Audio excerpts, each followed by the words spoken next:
อีน้อยเขาเต่าเสียก้องเท้าน้ำก้องเท้าน้ำก้องเท้าน้ำเสียบุปีเหี้ยเหรอเต่าอย่างปีเหี้ยก้องเท้าน้ำไงห้ามเนียนห้ามหัวห้ามเชียนห้ามเทะน้ำหัวต่อยเมนห้ามเย็นห้ามเมนปีเหี้ยยังน้ำไปอยู่น้ำเสียน้ำก่อเหยียวไฟเบื่อน้ำที่รู้ว่าไฟเบื่อเสียแม่งยังน้ำmà chỗ có cảm giác bên lơ có yếm nặng có thế này như có thảo đương nhiên là con ham vừa bị cậu bị nhớ ở nên là ham hồ tàu giờ có toàn ham chế làm chị ta giờ có toàn ham hay chế với chị ta giờ khâu chiều hồ mình chế như mình khâu chiều như thế mày giờ làm nhớ mà thì cho nhớ vừa cho nhớ tạo cho nhớ lan quỷ lan ở lan như nhau bây giờ chịu bang hay giảng bây giờ chịu bang hay hên profile xem lồng chết là bữa lan ham lan đấy mình phải scale lan nó chủ ham lan nó chết này nó bữa tạc áo thốt sinh to bữa mà tế nổi nhá nhưng mà cũng xin dễ đáo tế kiểm xin quân đi là gì đi chuẩn bị cái làm giải thật không gì lao tế như vậy nó tốt bữa tạc áo quân bữa mà nói tiếc chứ là những bữa lên chỉ nói thiên vương giảng tiếng như em diệt chứ như bữa ip tàu yếm Sacramento cháu giờ sẽ bảo thiên vương buôn cháu sẽ buôn như bữa phiên nằm từ bây giờ chặt nằm lên phải nè sinh thiên vương nè ít giờ như bữa ở tổ kinh sâu như bữa ở hồ hiếu thảo nắm vì vậy thố thiên vương buôn xử lý khó mình khó gọi như bữa tàu như nhớ chứ à bún như bữa cái màn nòm giang khoai chi bún nòm khoai chi bún hiếu bún như bữa có như là yếm thiên hùng tài bún như thuốc hoàng như miền tu hai sinh linh có như chĩa biệt thảo như bún như mẹ biệt thảo như mẹ bún như bữa yếm xuống lầm rồi quái nhớ hiện đế tại ê kinh sâu choáng Giêsu choáng kinh sâu có như là bún như bữa mai xiên phim bún như bữa mai tùng thắng yếm chiếu Giêsu liều tài bây giờ mày hám tài bây giờ lan là chế lan hay hám lan choàng chứ nhà cô dầu của mình tỉ chứ à thố xử lý to như bữa y chán nói này bữa kinh chiếm chủ hàng năm này y bữa trùng hám á thì luôn à y bữa mày hám y bữa trùng cơ thố trùng sẽ phụ y nói bây giờ mày hám sầm sắm nữa thì nói mình là gì thố xin to cháu tạo cảo tính suy như bữa amen bữa chọn tiếp tục nói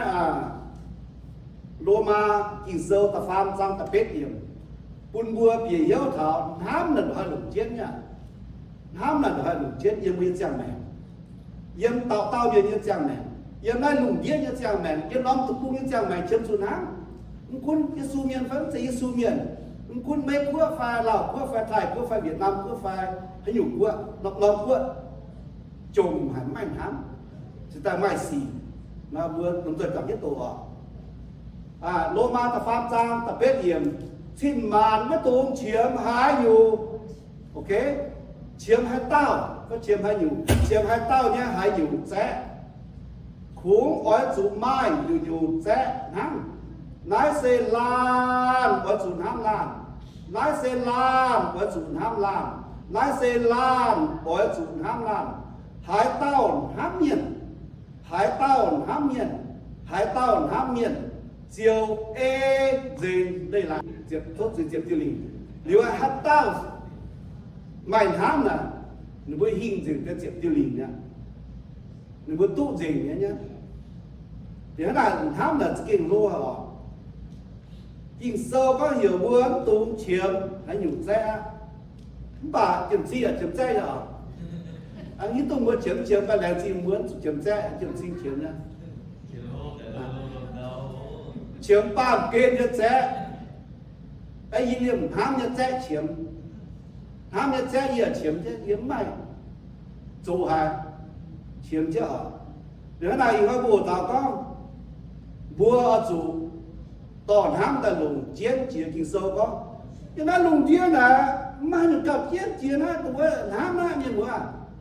bữa phổ thông nó bữa xiên ham mà ta sự kiện có chiến cho bà nó số các quân ham tỏi là ham tay mà hay nhiều lồng yên cháu chơi yên bữa mẹ nên ta mẹ lồng yên cháu chơi nó dễ à sự có bưng hát tỏi nó bưng hát tỏi nó tập bưng gọi hát gì mà nếu hắn nào bữa số ba nó số hồ hám tỏi là ý hoài có như vậy đó những xe bữa hắn tàu dân lái nó hám miền nó dễ ở những tùng bữa hám miền những chìm chi như mà Alaska những Portland những tùng bữa bà như ở Ekiso như vậy có buôn hám tỏi nó mày lồng như cháu chơi in hoài tốt bữa mà tế ý bữa miền mùa mà tế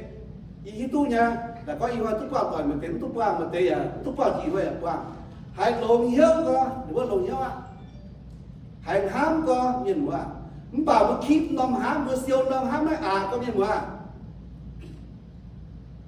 mua tỏi lê cô nó đang nghe lồng hai nhà có bà yếm phát nó chuối nha thì hiếu nhà hàng mùa thì hiếu nhà họ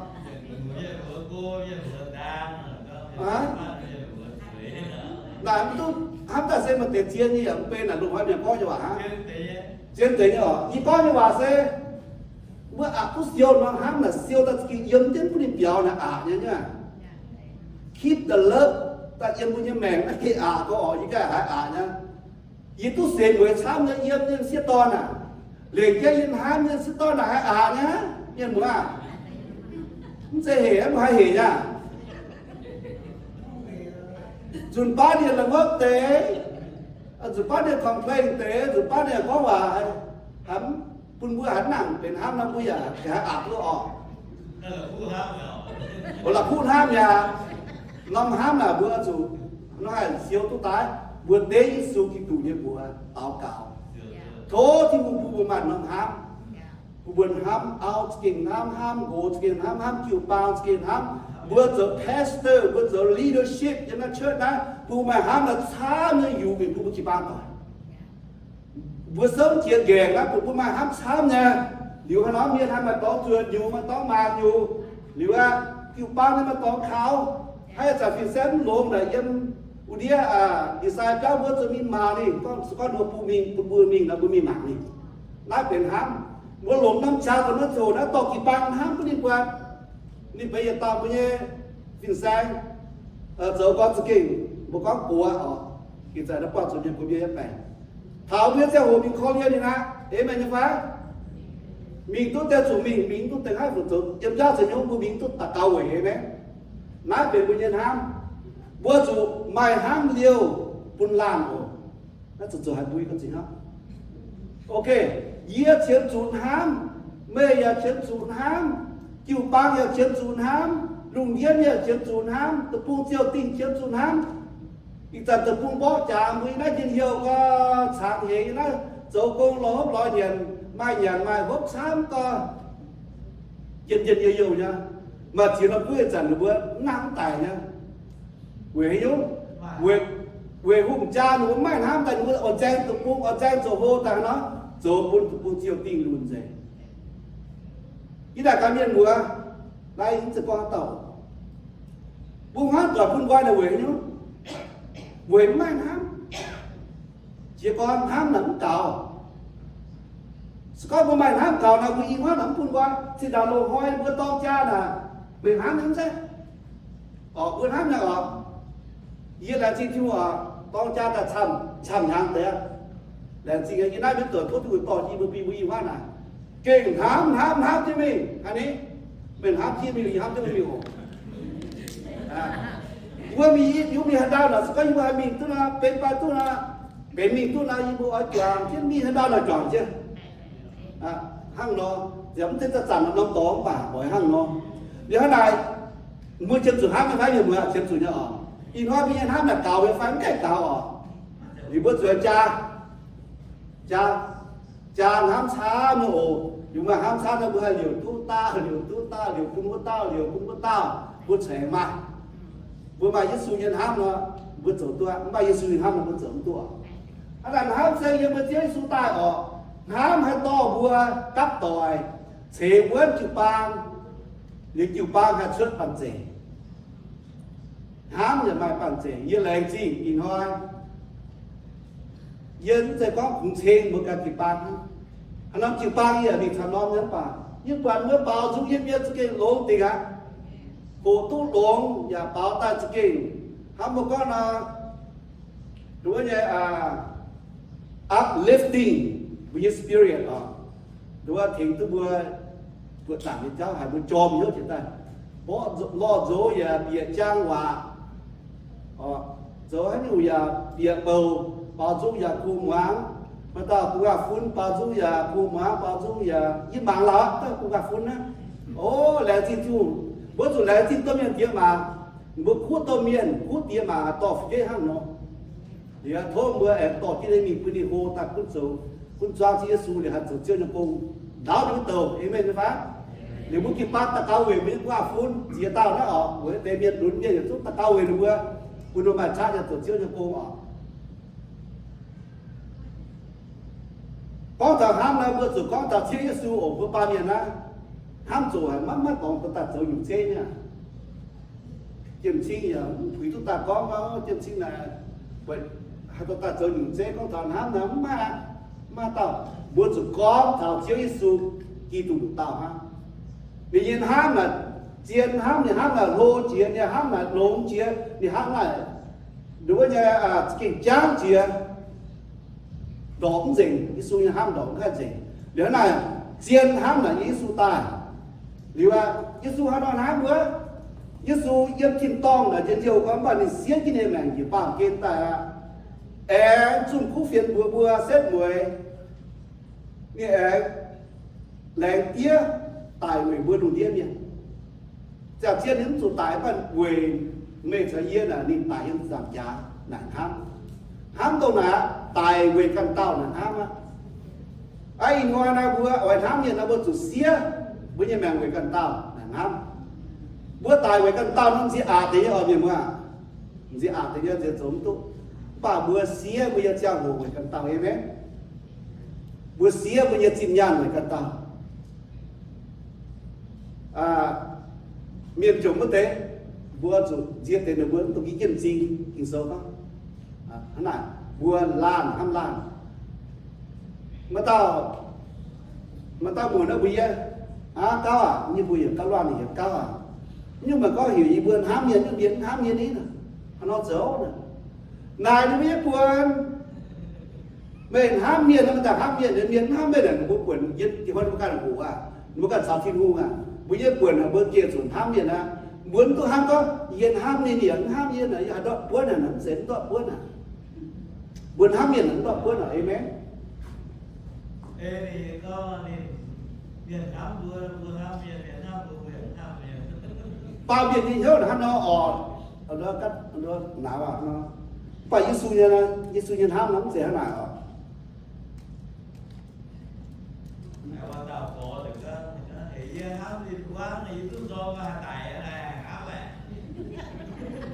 ủa này đúng không?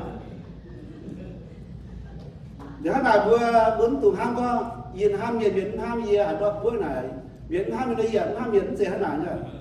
Giêsu giáo vừa lộ nói là chính cha ở nhà cháu nhà thì cha nói vẫn sẽ nào vừa chuẩn ham miền cho tỏ vừa chuẩn ham miền thì ham miền phụng hai phụng số bữa ấy Giêsu chờ nhau đau nha tại riêng miền nay Giêsu hiểu bất dấu ở yên nó tại yêu hà tập về trang tập chúaอย่างkinh sơ có thiên hùng tháng hai nọ bùn bùa hiếu tu nín hấp miền nín thái đi nhé đổ ton dìa bàn kên quê bùn bùa hay khảo nín nhé ton tốt diệu nín hấp bùa dìa bàn kên tập bùa mai tòng khảo bùa mai tòng xiên liu bùn bùa tốt kỳ thiên tòng ý nói là mai Giêsu nhìn hấp là bùn tên nó tốt tình vừa gì nhá ê kinh sơ tao là cũng biết tên vừa mình cũng chỉ để tổ khoai mình thì sao có bảo với Giêsu hát mưa thì chỉ bằng cái ta nhiều mưa thì với Giêsu in hoa bây giờ buồn là phía cái chàng này tăng sâu bây giờ buồn tôi chỉ muốn tìm tòng sâu với chiếu Giêsu này nám tôi là Giêsu tài về mưa là nhìn hám ta thấy mưa tôi phải tìm tòng là nhìn hám nhưng in hoa bây giờ hám đấy mưa mà như người cần tàu cho phải mưa mà thì tiền nó nhiều người cần tàu cho phải không phải biển con chiều y con chiều mấy làm raเป็นสีอย่างเจ้าlàm dòng làm phải bước quảng gì cũng làm giờ con nó nhiều dễ mình đã chiến vẫn chiến giờ có tầm một song của mình mà nãy ít song thì sẽ có ít song mà ok tu miền xiang xiên tu miền cha thiên biệt chiều bang vừa chom hiếu có ăn hết không lốm hiếu không ít già ní hát để nó tôn tình nhiên là mình sợ hát nó phải thế là cái miền muốn tôn có xiang xiên là mình sợ hát như phải số là đừng có hát mà tôi cha tin lời báo du mi cham để cham cái lốm hiếu con mà sẽ suy chiều hoa hey mà nín phong người à mà nín chia miền mùa nó lồng chiến nhiều mùa chủ tôi là khu tạo tàng miền ham mùa mi mùa xiên cái su mùa ham này ít giờ nó xiên chúng ta đánh những cái hài lọ cứ nhà ham này có những cái hài lọ bên nhiều mà màn to đi cứ đi hô mà màn ta cáo về đi kho liên đi dĩa đi to đi bướm tung có tổ đến bao cái mình cháo đi to kỳ sơ cho bà quý đi bữa nay hai mày ham miền mùa so có bữa mày ham là miền ham là touch other people miền ham là hay mình nụ thảo hay mình tốn thảo như một diêu nhân miền mùa được hết này bữa miền ham diện dùng đô cho phái miền mùa mà để những đôi là ra vườn giờ kim ham nhá mà để là đô nha đi phải có hồ thảo sen cũng con đô phải liang chia tay nhưng cũng có ở chúng tôi là có chia tay là cũng có đi chia tay ăn hói là chia tay gom là khung đi à gì cái đĩa sạp cho biết nha cũng có bố có in hói mình ấy in hói mình nó có chỗ sáng nhá amen in hói mình nó có chỗ sáng à bữa liệm sáng bữa chia sáng bữa căn chia rồi chậm chi anh căn dấu rủi nha căn chia con rủi nè ăn hói nhà ham nó lộn cào đi căn chia con rủi nó nhà ham nó lộn cào chăm nhiều à nói nha bữa rủi sáng chỉ con chia tay là muốn con ạ một con có đảng miếu đảng á như là Ephesos tập phàm trang triển chiết điểm như là Ephesos tập phàm trang triển chiết điểm nhà thố kỳ tục về chủ mày bua xiên nín yếm mày bua nhân hiếu của nhiều à thố kun mày bua ham nín nhà ham miền ham diệt dùng chẳng tục quân nào nhỉ bua chủ diệt dùng yếm ham chuột cha yếm ham chủ hồ nám nhận thì có một kỳ bang hay những là chủ hồ nhá sơ giang bây giờ chủ hồ hay vẫn ta chủ hồ như là mà hồ mai nám bây giờ ta chủ hồ như là hồ 4 hay 5 nhận phòng họ bây giờ chủ hồ nhá hồ nhá khác chủ các phòng họ miền tây nhà bữa tắc miền tây sới ha chúng ta là miền tây hay miền đó là bữa tắc ban penny ha đúng hồ cũng hay à chứ bữa hồ quyền nó bữa miền tây tốt hắn được xây vững ta sao mà ta thêm $10 chiếm đòn như vậy chị hãy amen yes it's true everything is a practice nha nếu bộ practice na bộ hộ na thiên hùng thỉnh chứ bộ amen thiên hùng thỉnh chứ bộ đáng gì cái này thì có thố cũng mày ham mà thố cũng bị chúng mày ham thì số con cái này Paulo có bữa Ephesos kỳ bang bữa chủ thố chịu bữa mày ham thì nói bữa chủ thố chịu bữa mày ham bốn thốt thì là vừa nhìn ham là chủ hỏi ô rồi hỏi những cái xiên chiếu để nhìn xiên to là mình như vậy có thể chỉ có là đau rồi ở cái lồng cái nói xiên to là mà cái xiên ra là để dùng hết nhá miền mưa đau cái tiền cam tần nàn chút điếc sẽ cầm một tổ river biển đốp nhá phèn số hai biển dưới cái là biển tròn nó chưa giống túp béo sao chứ nhá giờ tuổi mà ta giờ tuổi chiều sinh cái yếu ấy sao chứ người bà béo mình bây giờ đã làm job như tại bà em béo ta ngoài số 4 đấy nhá xin số 4 đấy nhá nếu nào vua học cho nó thì em béo màn của nhá áo cậu của nhá áo thì sống tôi cô cái xía tôi ẹn à nếu mà vua chủ dấu há nhiều bền của đi nhà này nám lộ hỏi mai ham chia toàn kiểu của nhân muốn trình tới của tay con này của nhân áo là dân trao tới của tay được chồng của nhân giang nói giờ hốt bia mình hốt bia giờ sát tỏi giờ áo dân trao mình ta sợ áo ta chỉ dân trao giờ sợ bụi ta chỉ có chuyện này bữa hát nói hát bỏ thì giờ bữa sẽ xuống bữa quái gì game em bữa sự quái ồ mảng áo con liền áo lùng thành áo nên hát của mình mà kiểu báng lùng bữa chỗ kia nhà chỗ mình mang chỗ mình tắc áo về chỗ tốt cho hồ ta mình mang của mình mà tụi kia tụi trốn tên nó bây giờ cô nay ham tổ ná vẫn chơi là đoán như toàn như ham à quá quá xưa lơ vẫn chơi là yến lô vẫn tại mà như là mình ham cho hà tụi mà nhà chùa một tài quá tụi là ham chế ra là ham tụi yên biệt cái là hàng sao nữa hallelujah là ham bây giờ có giáo sẽ có tao ham là vừa chủ dù cũng cần tao à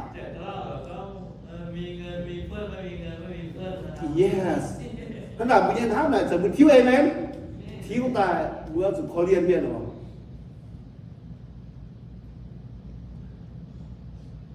ok để chỉ gọi chắc tới mình nhé ở chỗ cún ham hiện dùng đô ye elese ở chỗ khảo Giêsu nhân ham dấu con đô dùng với ye xiên phim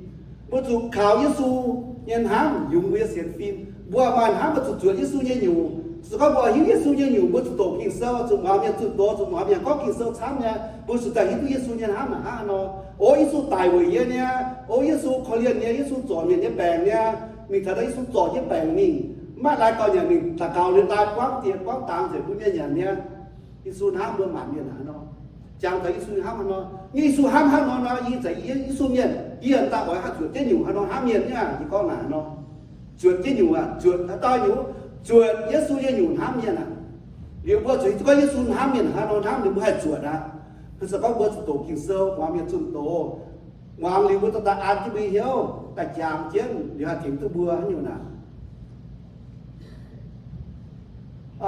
ham dấu quân miền hay chết tu miền mà miền là giàu có bảo có buôn ham miền mà miền có tao nó gì nó thì mà tao miền bởi miền hay chết cái tiền à hay chết cái suất cái tiền à miền giàu có buôn miền mà tao miền bảo thỉnh tu miền à không số con như là một tiền buôn miền thảo buôn hai con cái nhiều miền giàu thế nào bảo buôn miền mà miền bảo thỉnh tu miền cho em ấy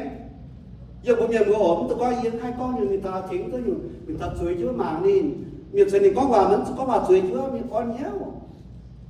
là thỉnh tự miền hắn nào bây giờ ham là hay thỉnh tự miền bây giờ ham là hay bây giờ smile tu bây giờ ham là hay được dấu điên rồi miền nhân hiếu sẽ rồi hắn đó mà rồi miền nhân hiếu rồi miền nhân xiên phim bây giờ ham là quân miền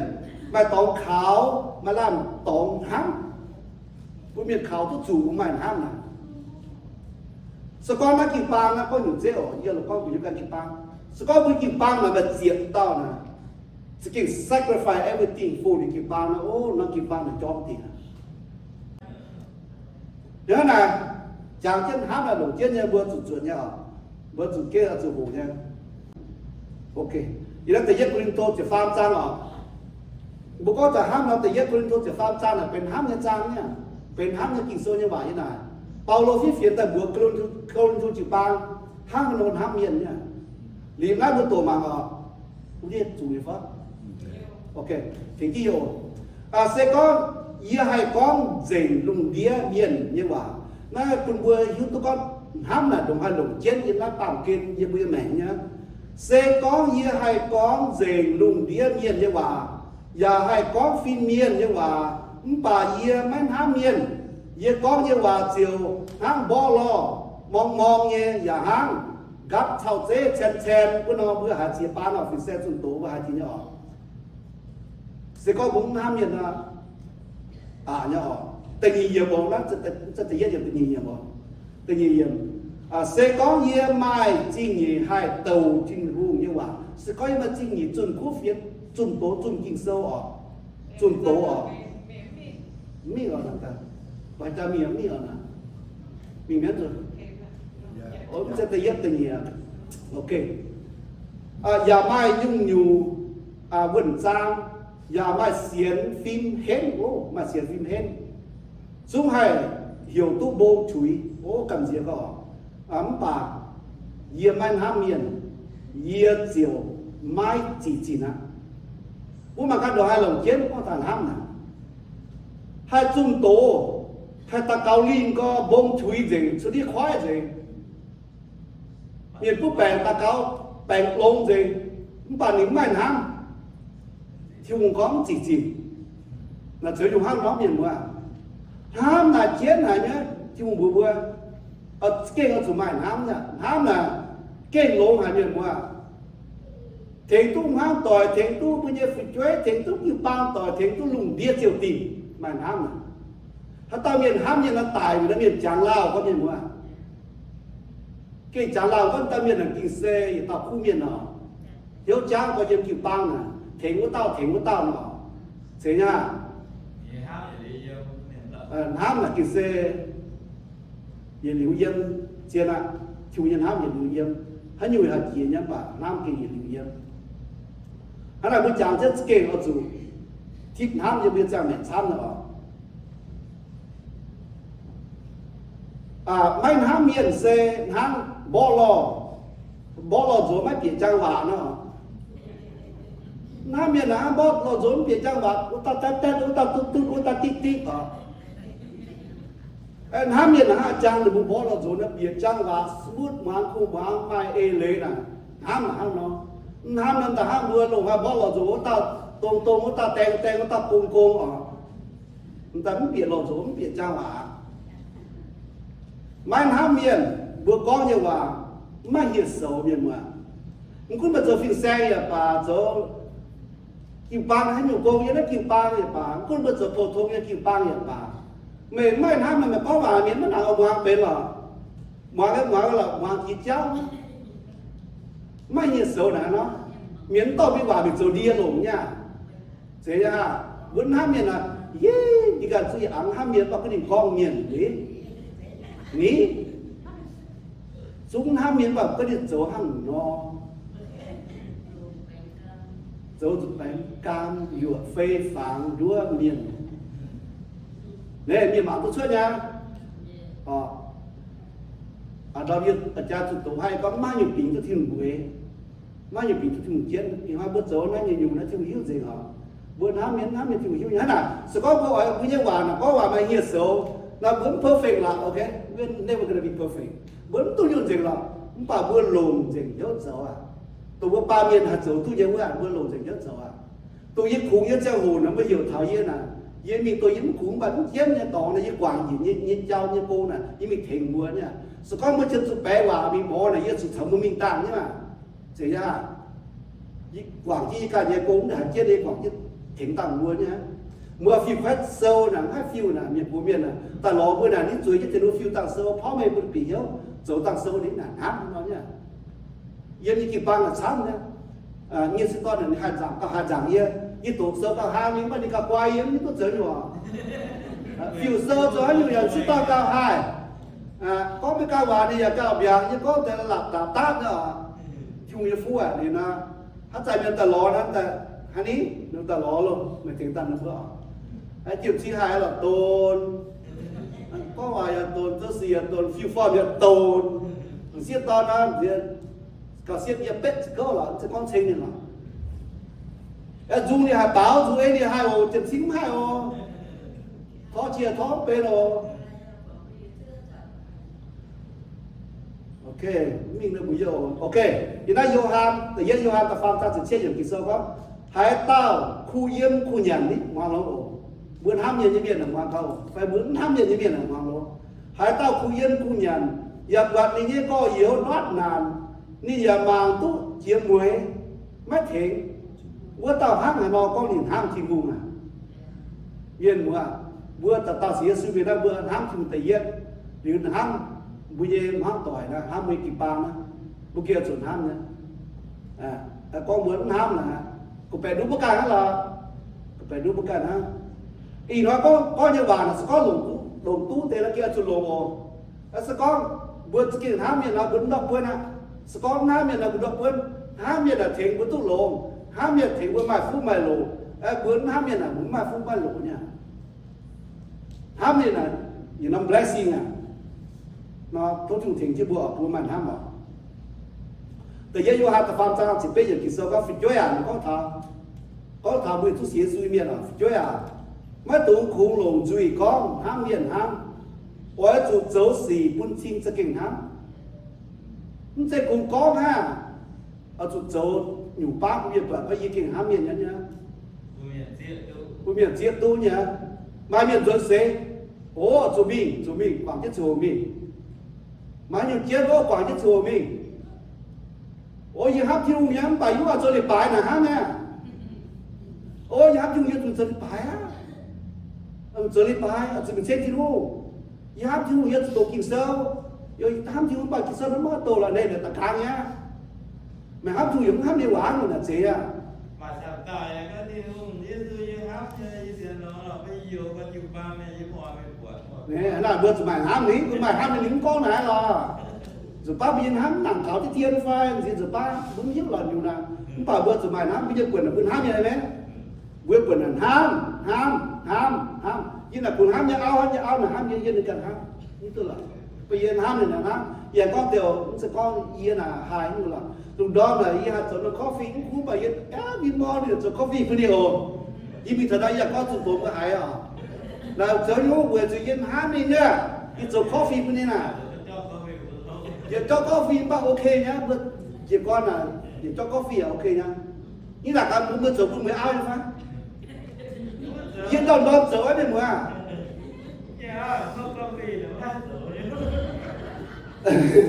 lucky cũng không có vì mà mẹ có à cái nào có lucky cũngถือkhông có vì thì thôi đúng không đi du lịch rồi đi nhà hàng nhá bên hàng đi nhà bao nếu mà chơi hàng chơi lại mà hít tôi nhà như máy chơi cái đi máy chơi máy giang đấy hay như oi nó cứ xấu bên hám nó ồ như là chỉ toàn ham yến lộ cái há chạy màng cỡ tự nhiên xếp bầu tỏi mình xả chắc tỏi những nhất chuẩn là ham là chúng làm tiếng Lan đấy mấy dám chứ ồn làm tiếng Lan ồn chiều bang hiếu đáo bằng lộ chiều bang hiếu đáo kho liền miền ham miền sẽ kinh rồi hay nó phẳng ok chiều bang hiếu đáo kho liền miền à ham miền ở mày nó tốn phẳng rồi coi như chiều bang á phiền xe dần ham miềnตัวถึงฟินเซอร์ได้อย่างห้ามเมียนหรือว่าเปี้ยอย่างห้ามเมียนอย่างซุ้มจิปังโกงเมียอย่างห้ามเมียนเยอะดาวก็ว่าส่วนจริงส่วนมาจิบแค่อย่างเยอะมาจิบต่อยอย่างเยอะโอ้เก่งเปลี่ยนสู่จิปังนะเปลี่ยนหอบจิปังหรือหนึ่งจิปังล้มติงอ่ะเปลี่ยนเมียนสักวันนั้นปัวเมียนหมางปัวเมียนคุ้นหมางปัวน่ะแต่เขาแต่ไม่ต่อหน่อยจิปังเสียkhông buồn đó nó sẽ có tấm sẽ tỏ con thầm một thổ thùng thiên như thế thổ thùng như thế là thiên hả nó phim xe mà tên máu tài ông sao mà nát của nó là khu mà tên là khu mà là cà phê oi như phê lộn như phê thì bây giờ sao mà có quả một cái chỉ bị bua ở chỗ chăn hoài nói bóng trên lò trắng chỗ khu xì hình bây giờ hám là bữa chụp bóng nhất rồi nha bữa chụp lò khu xì lò trắng nhá lò nó mát là người em mát trắng gì à người em mát trắng là bao bữa chụp lò à bữa chụp lò nha bữa mát ta có chẳng mát trắng là có tôi bây giờ nhớ là bữa ta biết rồi như vậy là bữa khủng đi con nhà mai phê chú nga phun là chú to hay như vậy chú mai cũng bà ở chú ta cao chứ bùa mà nằm bát trắng mình thình liền ok xe có nắm miền chiều mai 10 chiếc mai xe hôm mai giờ màu giờ con rồi sẽ có bên hám miền là bún 10 chiếc như thế này như là có thằng bún kịp bang bún hết năm tỏi mày chiêu là bún tê tỏi mà chiêu giống bún tỏi tính nhá ô có ai mà miếng bún bái bún năm nay là xiên bún bẩm cho thằng có thả bún hám bún bái là bún miền bún là nó ní có mai hám là này phải khi một miền mà có bây giờ xung quanh bữa nó giờ nó thấy miền tàu bị chun nó những bé phải xây miền chun bữa rồi cái là chủ xin nhân nó tàu na ok hắn là vẫn tung người chia như họ chiêu là tung nhiệt chiêu em ấy hắn xây mày chiêu hắn xây nhiệt chiêu mày lột bản là chế là các bạn chỉ mình đừng có tung xây hô na mai đây giờ xây hô cho máu ta ha president nó cho president máu tại chỉ chấp chuyện của những nam nếu nào bữa tung chỗ máu cũng bữa chỗ hô chỗ phải bữa chỗ ở miền Nam bữa miền mùa thì nói ra xài chung Nam bữa như cũng game đó em bảo thế ta bữa mà chỗ hồ Nam bữa phải hả bảo cũng tung Nam phải gì à ham mình có phỉ hang mắt dầu hang mắt chia lệ nó mà tế miền là có nữa sĩ số ta lao bấm chia lệ à của mình mà thì hôm nay tôi đi mình có em máy số như bữa vẫn tôi cũng miền là quê bữa là miền máy tôi mình to số bữa mình máy nhá là số miền là ní chia lệ à nó bữa rồi ham miền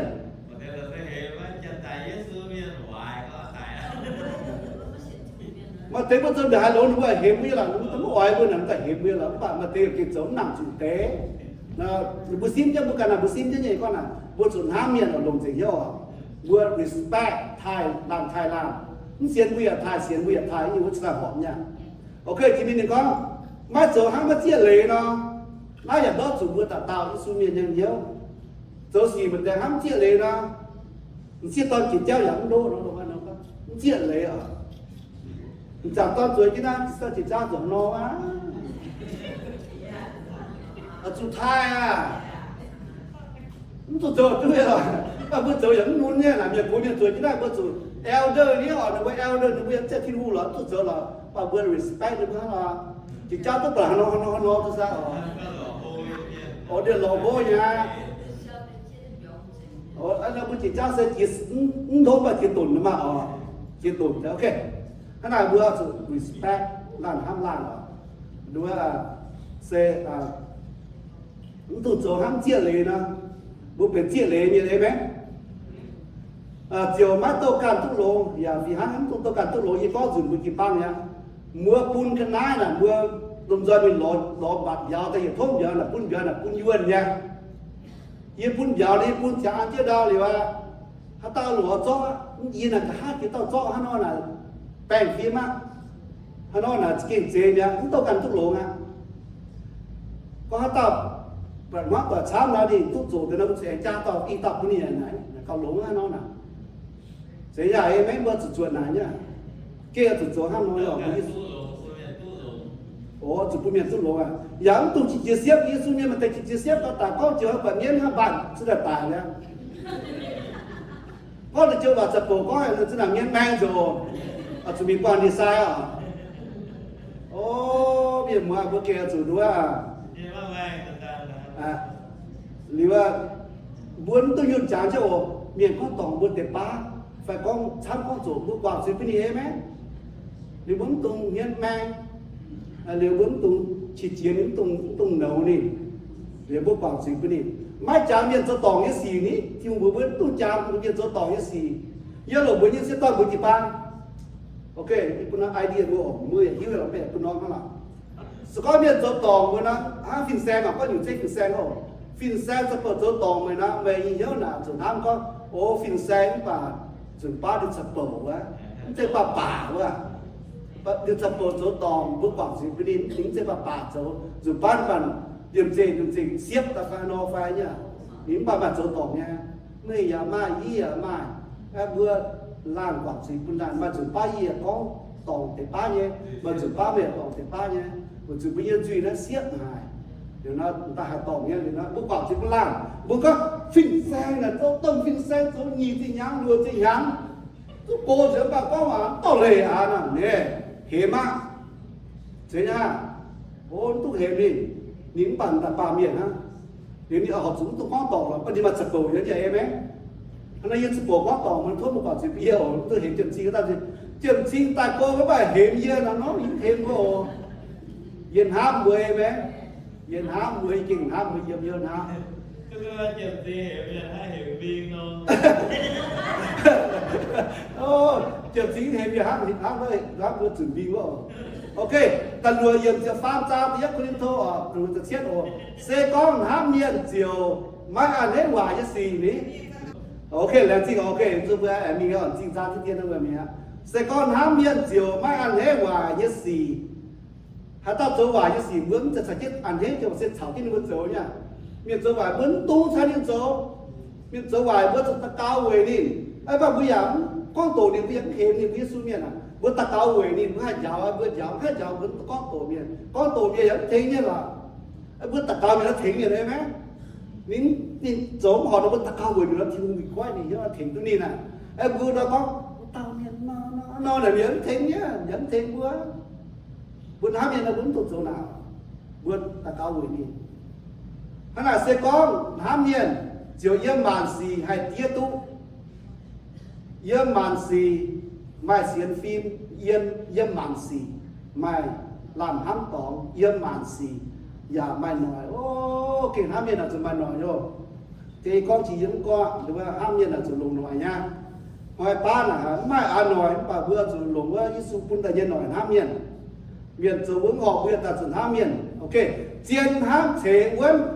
ห้ามต่อยเจียนห้ามเฉวันจุบางเจียนห้ามน่ะเฉวันห้ามต่อยเจียนเนี่ยเจียนก็เจียน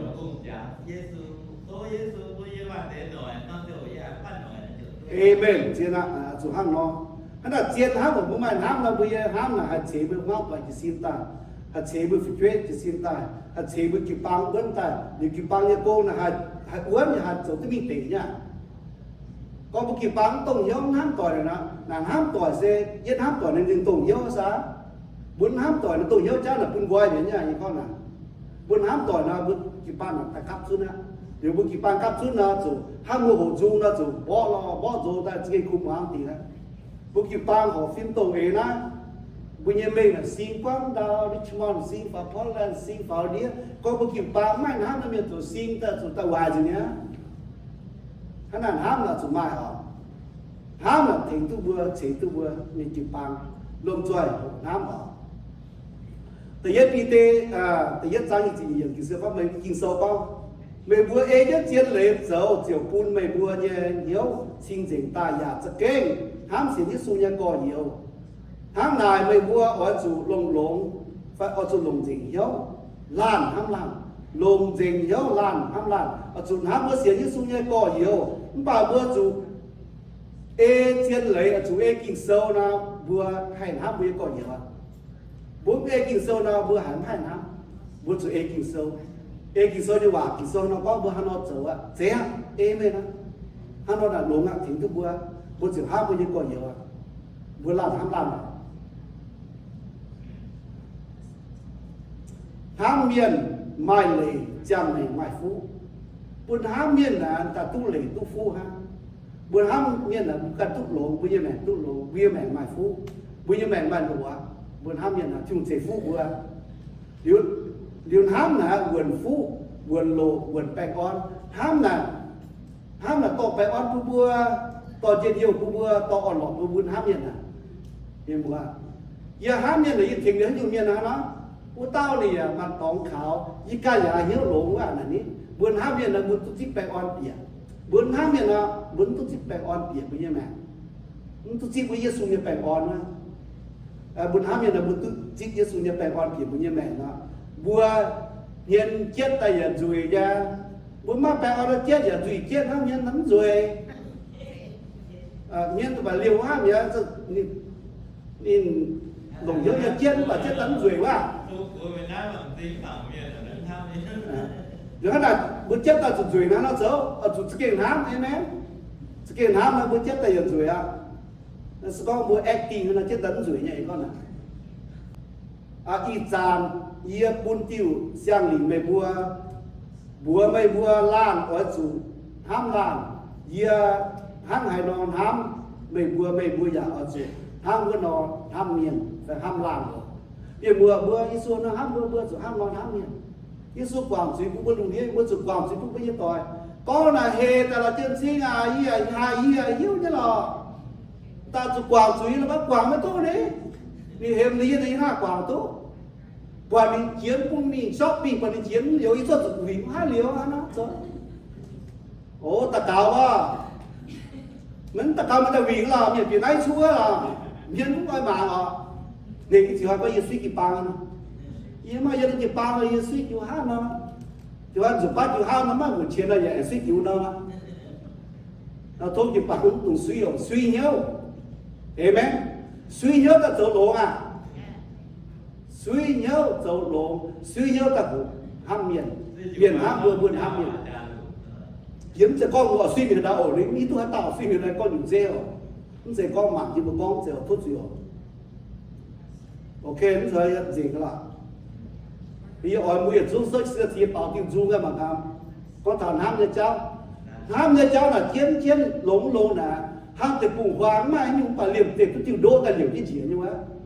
tôi chịu đỗ ta đó chỉ cho nó cái liều tiết chiến ta bè phim ta cái xe giang ta vừa thì đam ta thôi bị chạm ướm như vậy hàng vừa đâu vừa từ bùng này vừa quyết là gai vậy ô liềm dịch cái xe y hoa nó chung thì đã chạm đam trên đam mình đam ướm rồi như vậy hàng là hắn nói cho kinh chiến hả anh ấy can you come out here see with me you come hết bảo nó giống từ giờ phim xem vào